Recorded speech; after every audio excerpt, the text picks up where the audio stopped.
What do you think has been the greatest skill you've developed over the years? Is it the ability to overcome adversity? Is it the ability to use your words? What is that skill you think that you possess has given you so much greatness? I think it's a combination of both. One, mental resolve. I think that everybody needs that, because when you have goals and dreams, there will be resistance. An airplane cannot fly without the resistance of air. Walt Disney filed bankruptcy 7 times and had 2 nervous breakdowns. That when you have goals and dreams, the book of life says, think it not strange that you face the fiery furnaces of this world. You will, not you might, you will have tribulations. So the ability, when you are faced with something, and it's new territory, when they said you have cancer, those are 3 words no one ever want to hear. And the oncologist, Dr. Alfred Golson, who was an unusual personality, he said, you have cancer, and it's metastasized to 7 areas of your body, including your spinal cord. I said, can you give me a second opinion? He said, yeah, and you're ugly too. I know you didn't just call me ugly. He said, yes, I did. You ugly as hell. And we both were laughing. He said, but you got this. We determine the diagnosis. God in you determines the prognosis. You and God determine that. You got this. What I learned from that enhanced my speaking. When you laugh, the mind shuts down and the heart opens up. I left there with a confident feeling in my heart. I got this. When he spoke it, I felt it at this cellular level. I did not leave there feeling fear. He was so good with making you feel comfortable with whatever you're dealing with, that you are not in denial, you just are defiant. And so when your show, which has changed millions of people's lives, people you never meet, what it does is distract, dispute, and inspire. How we live our lives is a result of the story we believe about ourselves. What you do is distract them from what psychologists call their self-explanatory style. And through the process of your own example, your own vision of yourself, the guests that you have, the interviews that you have, you dismantle their current belief system. Be ye not conformed to this world. Be transformed by the renewing of your mind. You renewing minds, expanding their vision beyond their indoctrination and mental conditioning. And you ignite their spirit where they decide to create a new chapter in their lives. That's what you do as a speaker and as a host. And people who watch and listen to your program right now in America, before the coronavirus, suicide rate increased by 39%. And children between 5 and 11, it has tripled. How do you decide at 5 to take your life? And now it is soaring, the suicide rate. So what you do with this program, you're giving people hope. When there's hope in the future, that gives a person power in the present, that they can get through it. They might not know how they're going to do it, but they have the mindset. Robert Schuller said, tough times never last, but tough people do. And so that you share with them a voice of transformation, because, and I share this with speakers that I train, who you are behind the words that you speak are more important than the words. Because had you not gone through what you have gone through and experienced, you would not be able to speak from a place of power. You would not be able to come in and do this program and call this the school of greatness, that you've got greatness in you. You have the ability to do more than you can ever begin to imagine. And then affirm and validate people as we are facing this pandemic. It's to be able to say that from a place of power. The spirit of who you are comes through your words, and people feel that when you speak, and they hear it, your sincerity, your genuineness. And that's why your program is popular, because you impact people because you know a thing or two, because you've seen a thing or two. I appreciate that, Les. You know, it's interesting you talk about suicide rates increasing. Unfortunately, I was going on a drive to San Francisco over the weekend, taking my girlfriend up the coast of California, and she'd never seen it. Had a beautiful experience. And as we're driving back into Los Angeles, I live in a condo building, a tall condo building. It's probably 35, 40 stories high.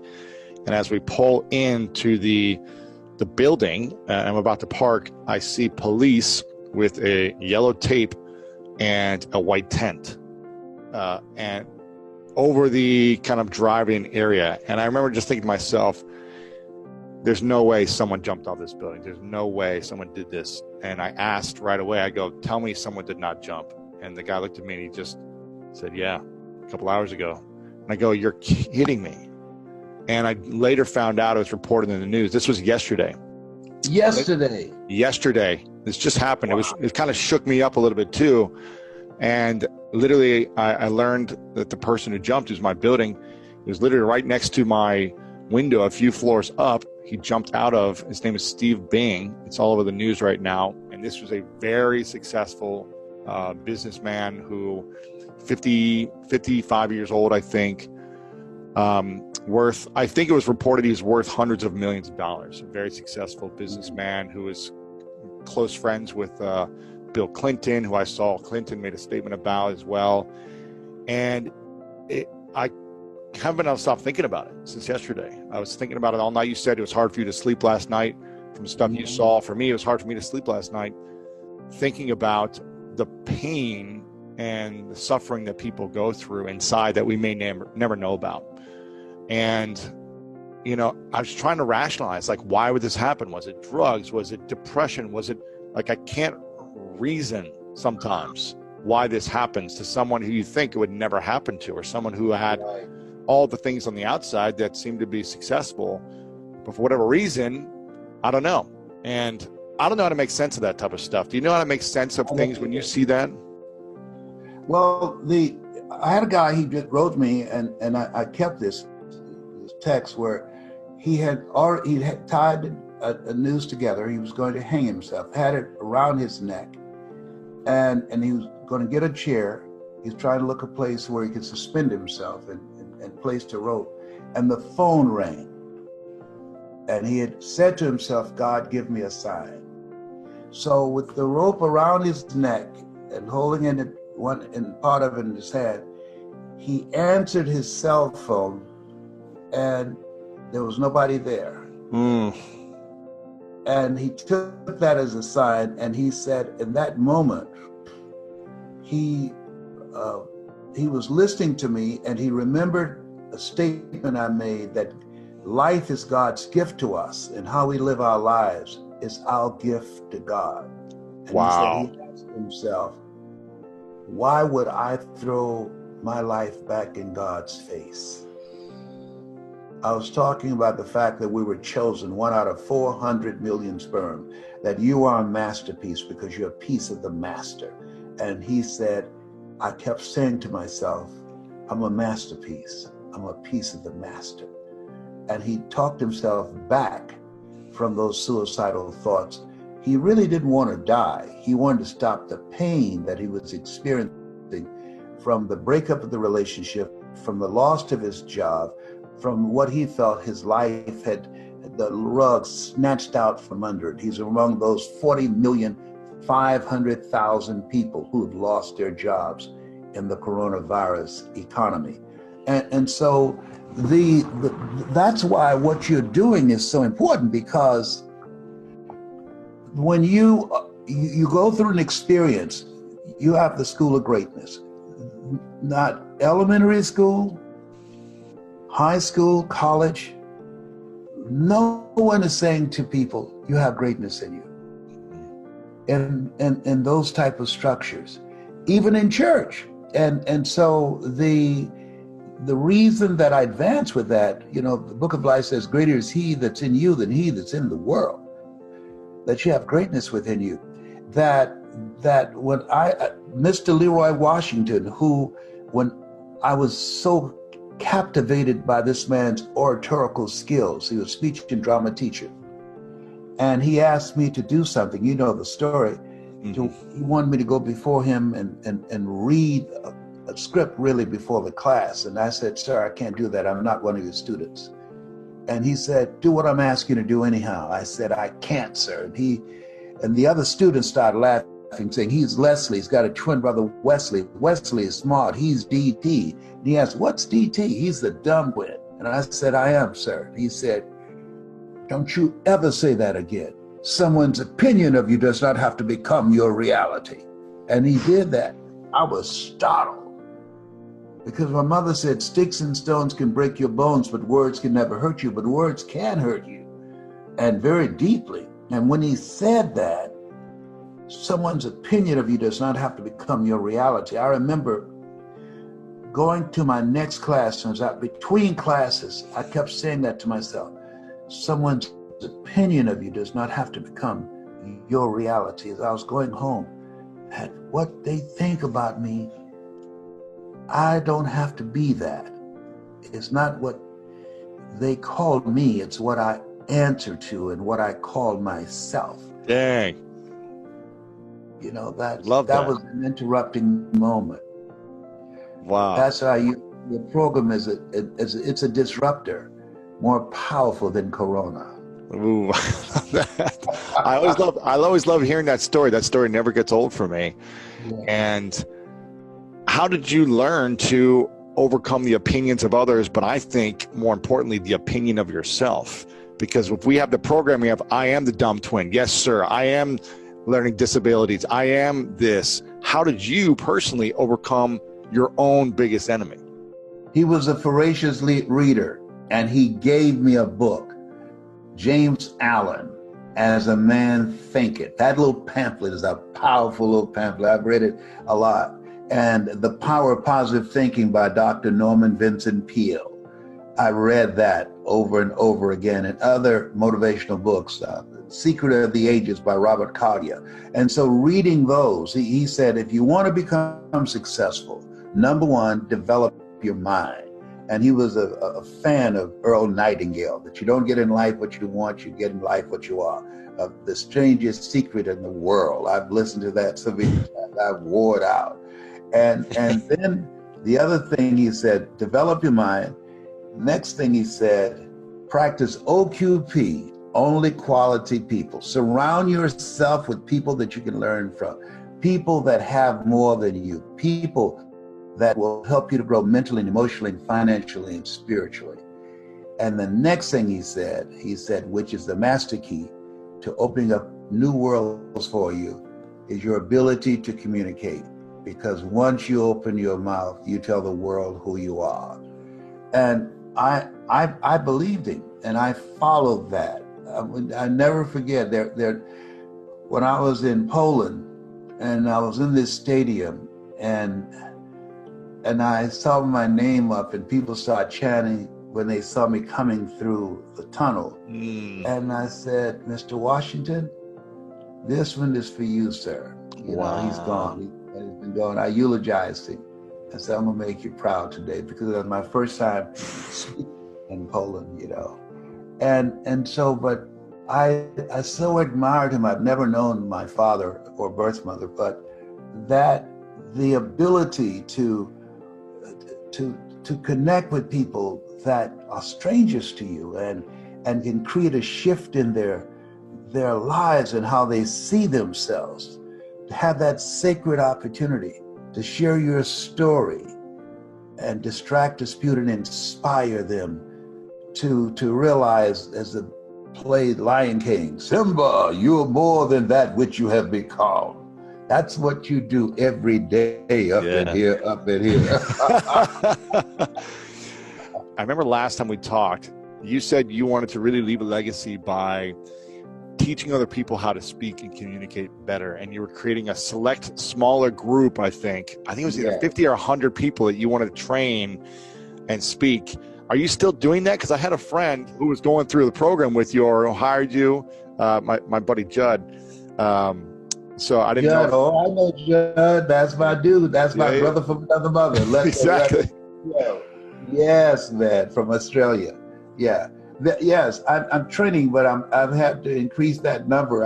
I do intense one-on-one training, but I'm selective about working with a lot of people right now.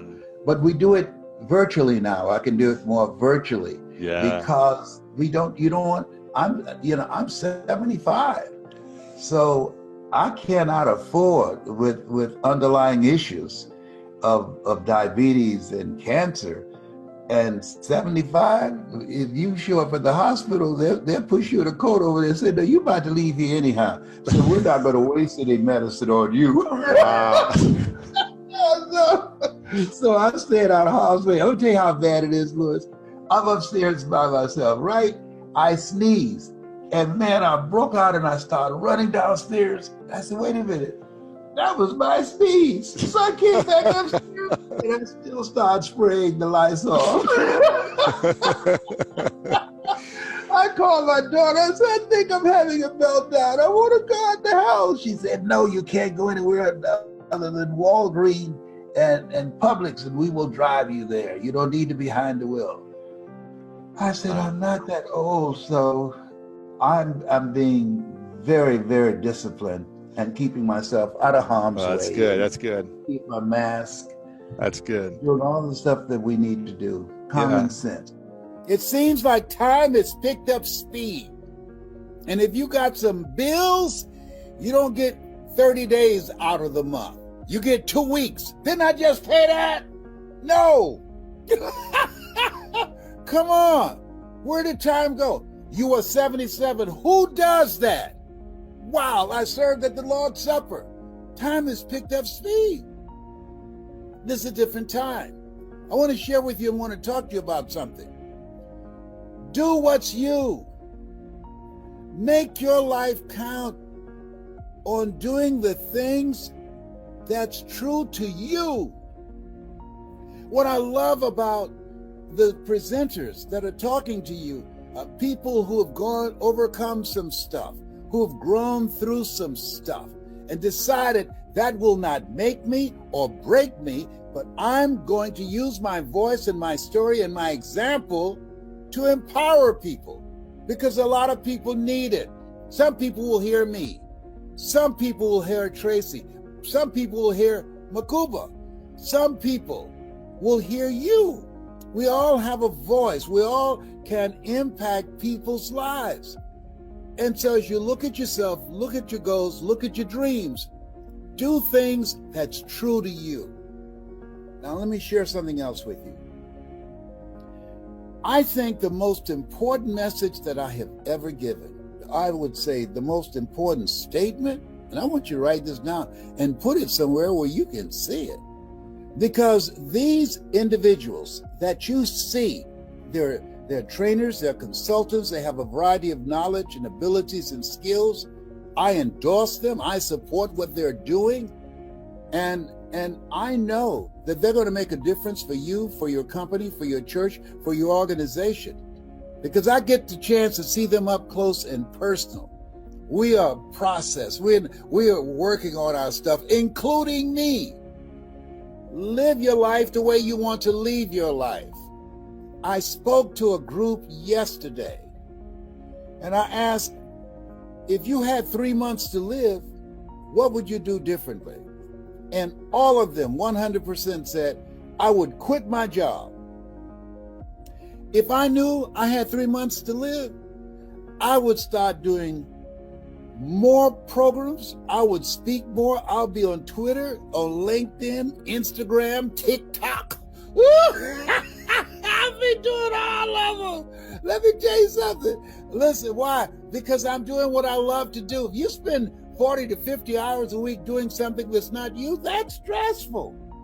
But if you're doing something that's you, that's passion, honey. Or you're going to rob the cemetery of your talents, of your abilities, of the gifts that God put in you, that He brought you here at this point in time to help clean some of this mess up. And these individuals have answered the call on their life. And I'm encouraging you. What's in your heart? Do what's in your heart. Where your heart is, there your treasure is also. Yeah. Yeah, see, the reason that I'm excited about these speakers, and we're going to be sharing stages around the world, that we're living in an incredible time. I remember speaking in 4 or 5 different cities. I have to get on airplanes and go from city to city, hotel to hotel. Now, we can just do it in the comfort of our home. And so what they're doing is paving the way, because we're going from brick and mortar to click and order. Now, we can reach people, we can help people to achieve mental health and wellness, helping people to develop strategies and the new skill set for this new space where we are. These people have put in a lot of work, a lot of time, a lot of effort. So I don't want you just listen to them. I want you to write down information, take some notes, and get contact information so that you can incorporate their services for your business, for yourself, or for your organization, and for things that you believe in and causes that you support. Here's something else. Make every day count. I was talking to someone today, and they said, well, let's get together in 2 weeks. I said, no. I said, you just told me you're an hour and a half away. I say, let's do this right away. I remember when Michael Jackson said, this is it, after procrastinating and putting off going on tour. But it was not the it he had in mind. And the older you become, the more calls you get about people who are gone. I remember my high school teacher, Mr. Washington, and he was an unusual guy. We told him, hey, did you hear Mr. Hayes died unexpectedly? And he said, Leslie? I said, yes, sir. No one dies unexpectedly. We all gonna die. I said, oh, we have an expiration date. And so I'm encouraging you, make every day count. It said it's not the number of breaths that we take, but the number of breaths that moments and events that take our breath away. Here's something I'm doing now, and I encourage you to do. I heard something that shocked me, and I didn't like the guy's voice, and I heard what he had to say accidentally. He was talking to this couple, and he asked them, I'd like to give you $1 million. How do you feel? They said, wow, I'm excited. The husband said, yes. And he asked, why are you excited? He said, $1 million? He said, I know what I'm going to do with it. He said, I got something else better for you. And they said, what? I'm going to give you $10 million. How would you feel? He said, great. Wow. I would be, off the hook. That would blow my mind. He said, there's one hitch. And they said, okay, what is it? I'm going to give you $10 million today, but you won't wake up tomorrow. You'll be dead. Do you still want it? They said, no. You wouldn't accept $10 million today? 10 million, that's 10 times 1 million. You would pass on that? You saying, I will be dead tomorrow? Yes, you'll be dead tomorrow. He said, no. He said, so you're saying when you wake up in the morning that you got life, that's equivalent to having $10 billion, that you're still here. Oh, stuff's going to happen to you, but you're still here. You're going to have setbacks. You're going to lose money. People are going to betray you. Things are going to happen that you won't see coming. But each morning that you wake up, you got a chance to work on it. You got another shot. You got some more time that you've been given by God to begin to straighten things up in your life. Every day you should be excited because you're a billionaire, you're a trillionaire, because you got life. Wow. As Del Toro would say, I'll wait.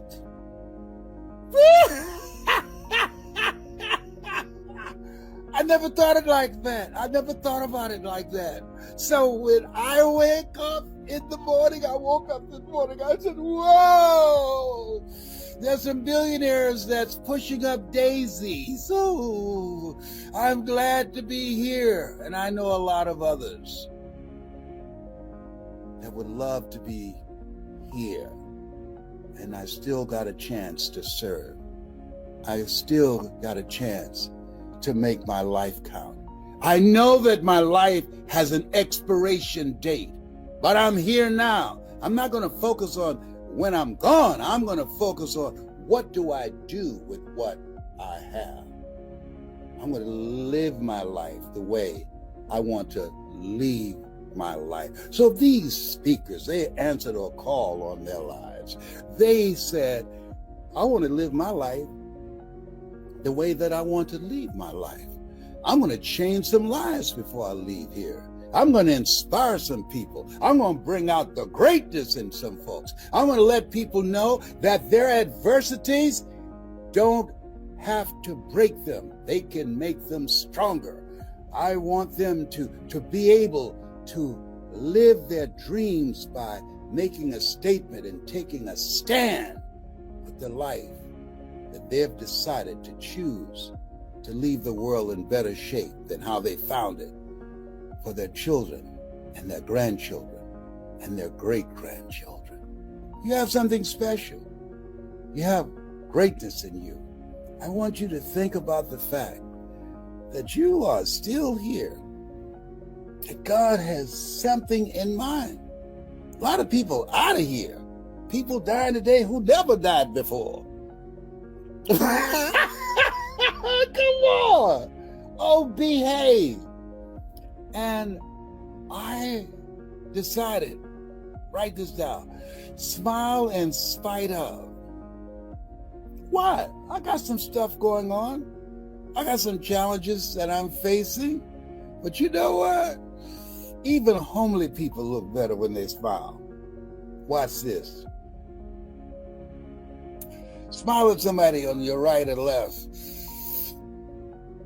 And if they're already smiling when you look over there, you the homely one. This thing called life is for living, for laughing. Live the life you love and love the life you live.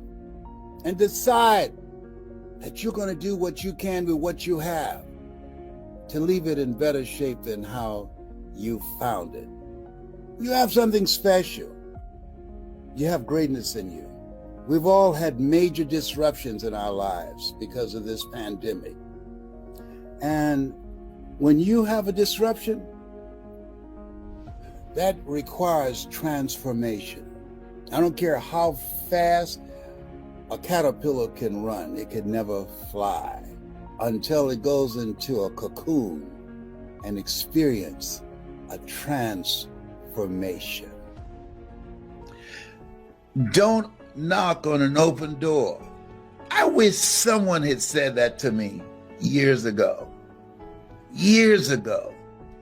Because for a long period of time, I was seeking answers, trying to find success, going through all type of self-discovery processes, putting a lot of time and energy, searching to discover myself, looking for ways in which I could be able to provide for my family, be able to take care of my mother, be able to do something that was me. Listen to me. Do something that was me. Something that I loved, something that gave my life a sense of significance, something that I would enjoy doing 7 days a week, something that I love so much that I would do it for nothing. But because I love it so much, I would always want to do my best at it because it's something that I do. It's who I am, and I just want to be awesome at it. You have something like that? My cousin Boo, who made his transition, he loved to cook, so he cooked. He cooked, and boy, when he cooked, when Boo cooked, angels stopped flapping their wings. And I said, uh-oh, Boo's in the kitchen. Y'all stop that, Gabriel. Y'all need to hush back there. Boo cooked it, don't interrupt now.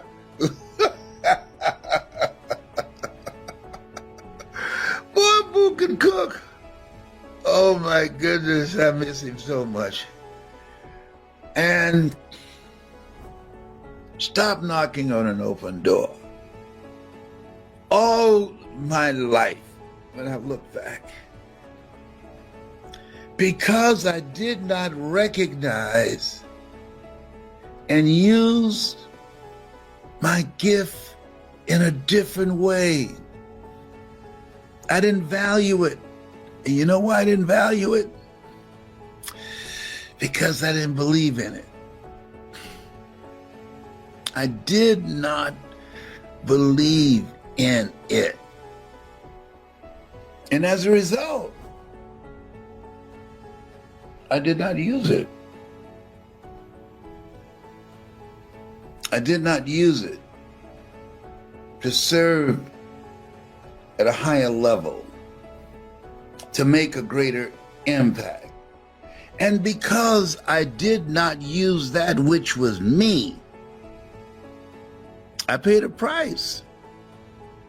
I ended up doing things that it was not me. Working on jobs, it was not me, and I knew it. I just go in there to make some money. We were born to do a special work. You were born to do a special work. You are here for a reason, to do the greater work. Not just work for a living, but to make a difference with your life. And it just got me just reflecting, Mr. Leroy Washington, who had an impact on my life, and I got a call that Patsy, his oldest daughter, passed. I remember Patsy, wonderful, wonderful young lady. And I just thought about the fact that we all have an expiration date. All of us are going to leave here. Nobody has figured out how to get out of here alive. And so, stop knocking on an open door, Athea Grant said to me. And I'm about to do an event with her in the UK virtually. Let us be clear. I spoke in Hong Kong last night, and China, and several other countries with Kim Wee virtually. It was fascinating. All the tools we need in order to become successful. In fact, I should be able today, I might get a recording of the last time I was there, and I will share that with you. It was quite an incredible, magnificent experience.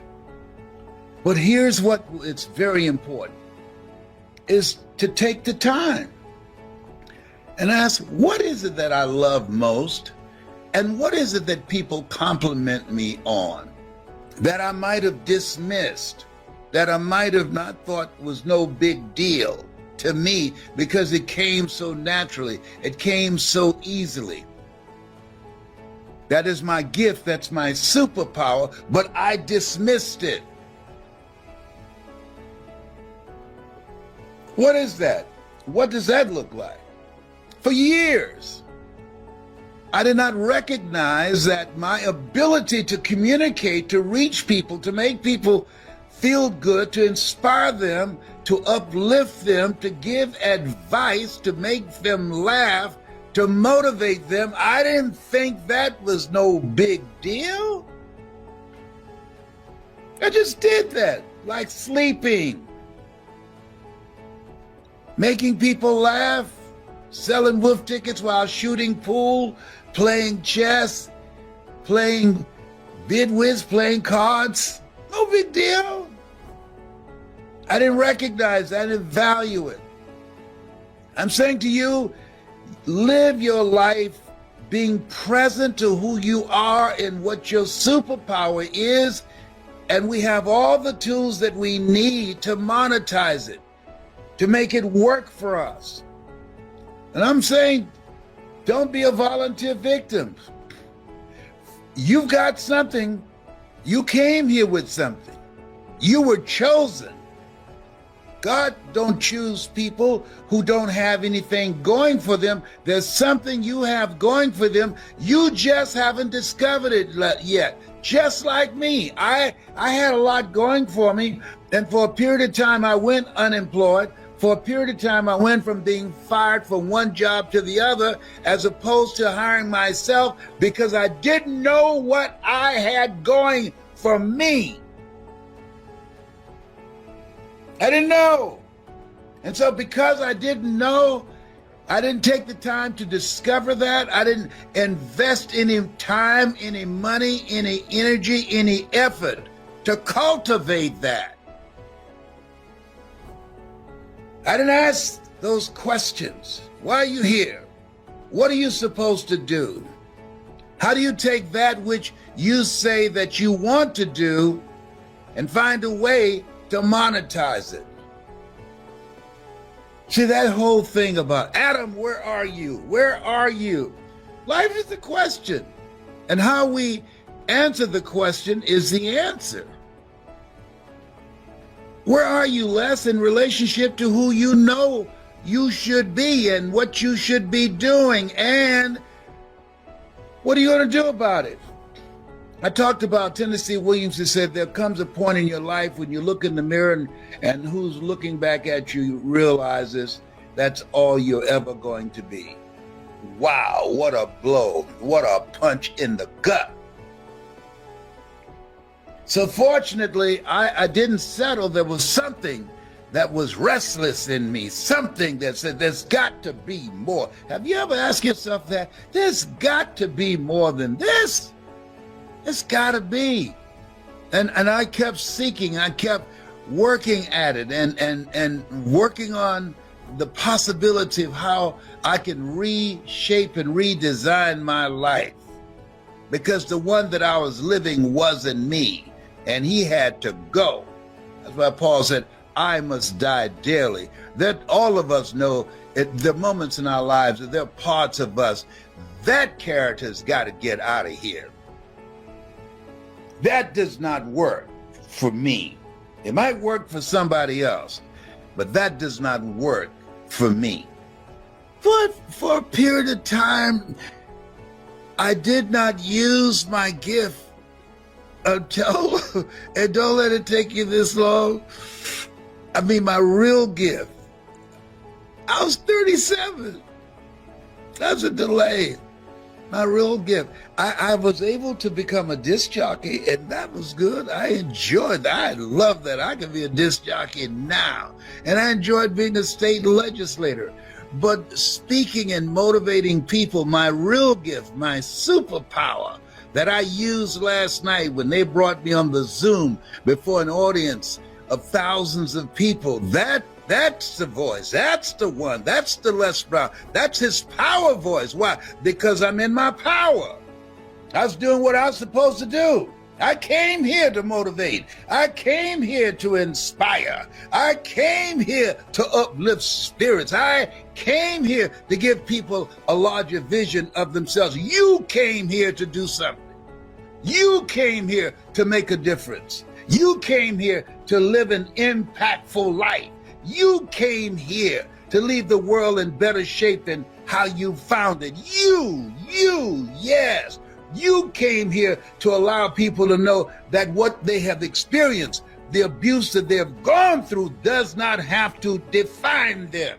You came here as a guide, as a light, to help people use the steps and the process and the mindset that you had to navigate and bring themselves out of the valley. Yeah, you came here for something. Yeah, because you decided that what you went through would not define you. You decided that. This is Les Brown. I want to talk to you about fighting for the life that you want. And that's something that we're looking at with admiration with the people in Ukraine. These people are fighting. And it's really like David and Goliath. He had 5 stones, but he only used 1. And I think that was the stone of determination, the stone of faith, the stone of perseverance. When you think about where things are there's several things that come up for me here. That we have a similar situation right here in the United States. You know, we're dealing with police departments who, for the most part, they are serving people. They serve and protect the dominant culture, but people of color, they terrorize and murder. It's a whole different thing. And there's something I remember by Claude McKay. Where is that paper?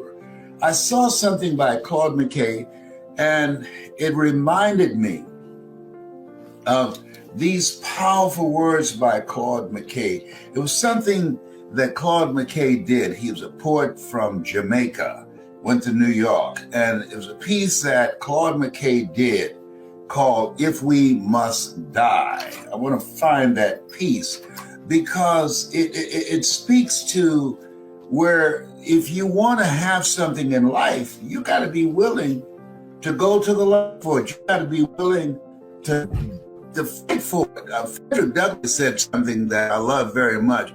He said, power concedes nothing without a demand.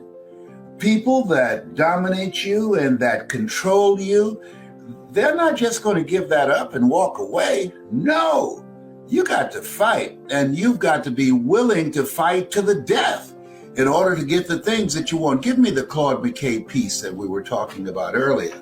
And so when you look at where you are, anything that has any value that you want to create in your life, it's something else.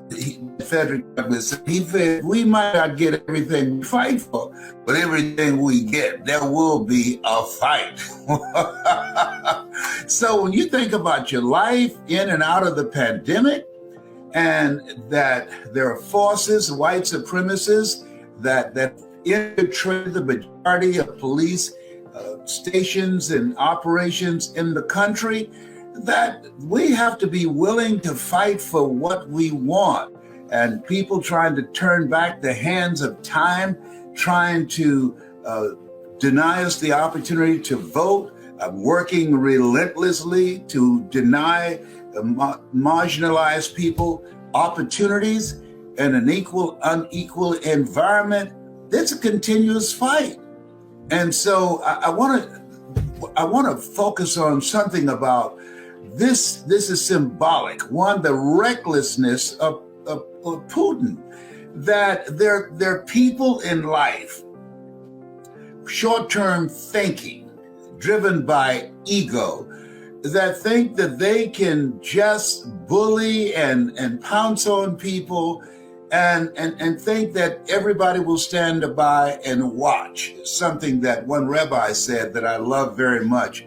He said, when something happens, 3 things are going on. One, there's the perpetrator, and they're the victims, and they're the witnesses. And the question is, who's the worst? And the answer is the witnesses. People who stand by and do nothing. People who stand by and say nothing. And one of the great things about what's going on now in this country and around the world, that people have awakened. I remember the demonstrations, and I found it hard-worthy when George Floyd was murdered by a cop and the cops that were with the murderer. They stood back and they watched. At any point in time, they could have intervened and said, come on, you know, it's 4 of us and 1 of him. He's handcuffed, he's down, and we're on top of him. But they didn't do that because they don't recognize your humanity. When you're in a country that does not recognize your humanity, and that most certainly is in America, then it's a different kind of environment. When you come from home, you are terrorized. You face when you're driving, that you're in an environment where you're going to be terrorized or murdered by those who are sworn to protect and to serve. And so when you have goals and dreams that you want to achieve, there are systems that are put in place to deny you, to destroy your sense of self, and to demonize you. And the way that you overcome that, you got to fight. I'm encouraged. I'm inspired by what's taking place in the Ukraine. That those Ukrainians have said, no, this is not the life that we want. We want the life that we are now experiencing. We don't want someone to control our destiny. That's powerful. That's encouraging. God is in the midst of all this stuff as we watch, as we observe. And I'm saying to you, as you look at yourself, look at your goals, that everything you want to do, if it's changing your life, if it's having your own business, if it's bouncing back from a setback, and many people have experienced that. Many people have lost their businesses, have gone through foreclosure, gone through evictions. Many people, their businesses have gone under, but something that Willie Jolly said, that a setback, come on, Willie, a setback is a setup for a comeback. You got comeback power. And when you know that, I remember when I was on the ropes dealing with 4th stage cancer, that those words stayed in my mind. I remember the words of Bob Proctor, who just passed a couple of weeks ago, that Bob talked about your mindset and your willingness to do what's required to move your life forward to achieve the things that you want to achieve. It's going to take everything in you. A.L. Williams said, all you can do is all you can do, and all you can do is enough. But make sure you do all you can do. And since Bob Proctor's transition, I've been reflecting on my own life, because we all have an expiration date. And I ask myself constantly, if you had your life to live over again, Les, could you have done more than what you have done thus far? And the truth is, yes. I'm ashamed. I could have done more. And I'm still here. I still got some time. I can still speak. I can still make a difference. Somebody said, why don't you do something other than just speak? To do something where you can have some fun. I said, are you kidding me? I have fun speaking. Are you kidding me? I have a ball changing lives. I want you to think about this. Live your life in the way that you want to live your life. When it's time for me to go, I will still be speaking. Come on, somebody. Well, oh, behave. Yes. And I have a lot of fun. We did some training in Orlando, and I was masked up. I got a plastic mask. I got all kind of masks up in here. Let me tell you something. Nobody's hooked up more than me. And we had a ball. I got, I got masks. See here, homemade playing. Where's my plastic mask? I got everything up in here. When I came in there, they said, what was that guy's name? I forgot. The Silence of the Lambs. I got everything up in here. Yeah, where's my plastic mask? Hey, Maui. Oh, here it is. I got everything, honey. Look here. This is how I'm going to the airport today. I'm going back to Atlanta. So this is what I'm doing. I don't even fly anymore. But I had to come to do my seminar. So this is what I got going, okay? All right, okay. Then, in addition to this, I got everything, baby! You love that movie called The Silence of the Lambs? That's So, look here. If a dog sneezes around me, I'll get up and run. But let me tell you something. So I'm masked up. Do you hear me, homie, Vlad? Listen to this. This is by Claude McKay. This is a bad boy. He's a bad brother. This is not the front of it. If we must die, where's that? No. Oh, this is the small print up to the top. All right. Listen to this. If we must die, let it not be like hogs, hunted and pinned in an inglorious spot, while around us bark the mad and hungry dogs, making their mock at our accused lot. Winston Churchill, he loved this. He said, if we must die, oh, let us nobly die, so that our precious blood may not be shed in vain. Then even the monsters we defy shall be constrained to honor us, though dead. O kinsmen, we must meet the common foe. Though far outnumbered, let us show us brave, and for their 1,000 blows deal one death blow. What though before us lies the open grave? Like men we'll fight the murderous cowardly pack, pressed to the wall, dying, but fighting back. Come on, somebody. Yeah, that's it. That's it. I mean, when you look at that, they got people, senior citizens like me, making Molotov cocktails. Am I right? Yeah, they have a factory. They have a factory doing it in their garages. Everybody. I mean, they're men who have taken their families, the women, across the border, and then they come back to fight for the life that they want. And there are people sitting around just watching. Let me share something with you. Life is a fight for territory. And once you stop fighting for what you want, what you don't want will automatically take over. Have they not been willing to fight? And trust me, the people who are watching, they admire them and say, wait a minute.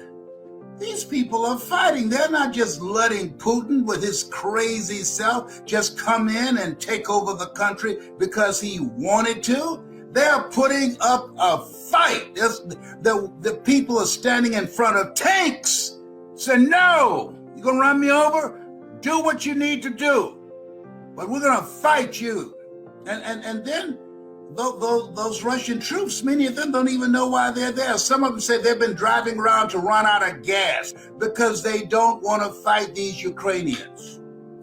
They were lied to.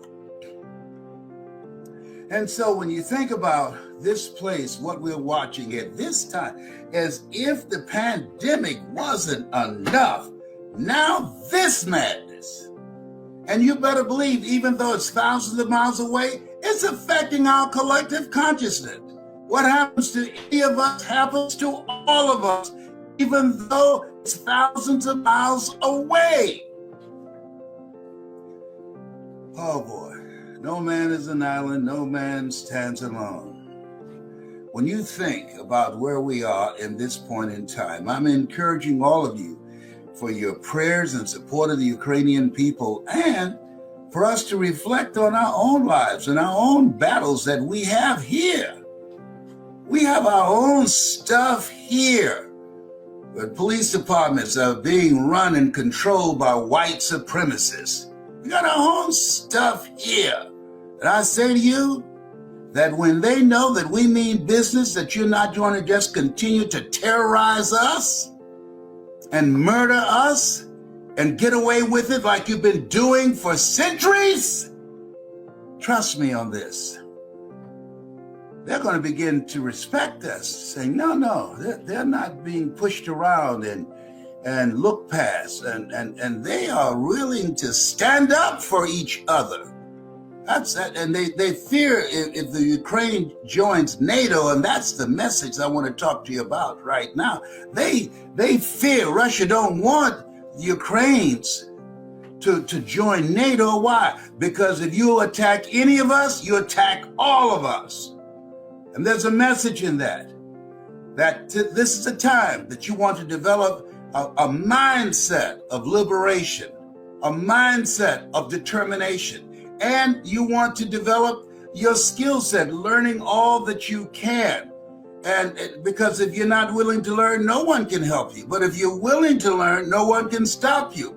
But the other piece that's major is developing strategic relationship alliances. That's why I'm talking to you now. They don't want them to join NATO, because if you affect and impact or attack anybody in NATO, you got to fight all of them. And he doesn't want to see that happen. He doesn't want them to do that.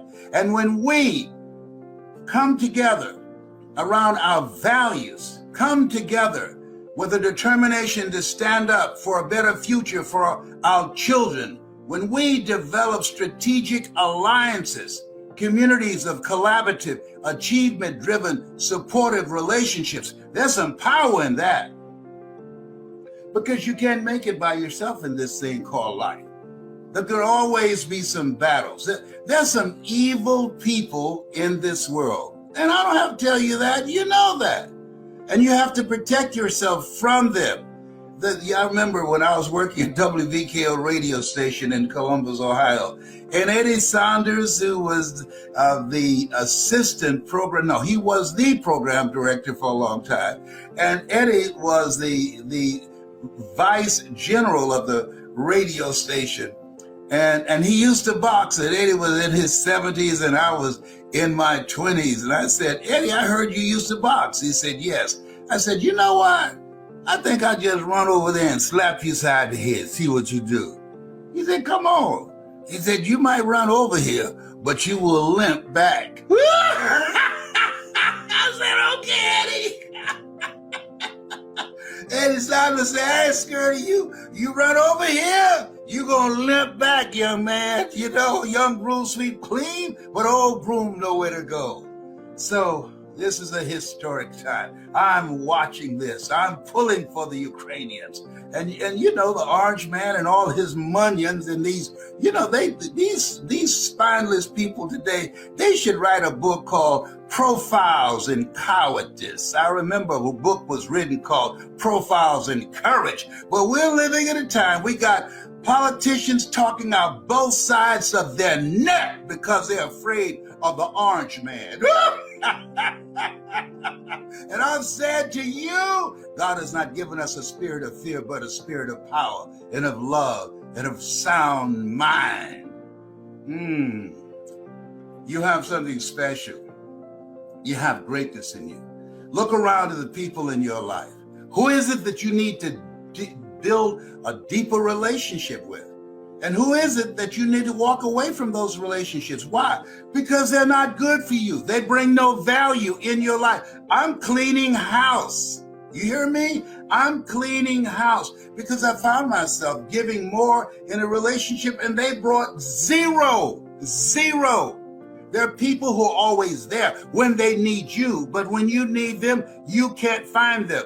And you have to ask yourself the question, in these places where we are right now, you got to ask the question, who should I count on? And who should I count out? Who should I count on and who should I count out? And as you look at yourself, look at your goals and look at your dreams, you want to watch people, give them 90 days to prove who they are. Watch and observe them. Don't just take any and everybody in. Something Jim Rohn said, he said, you look your life and he said, it's either a warning or an example. A warning of what not to do or an example of what to do. Even when this is over, Orange Man's boyfriend, Putin, he has now jacked himself up. He's in a corner right now. And he had short thinking and said, you know what? I had no idea what I was doing, what I did this. Now he's thinking about how can I save face? But see, there's some kind of damage that you can do that won't be forgotten. Even if they stop right now, people are not going to forget this. No, he's going to be paying for this until he takes his last breath and the people who supported him in that. So it's very important. Do unto others as you will have others to do unto you. Go, Ukrainians, go, go, go. That's what I'm talking about. You have something special. You have greatness in you. That's my story, and I'm sticking to it. Bye for now. No, they gonna win. They will snatch victory from the jaws of defeat. The world is standing with you.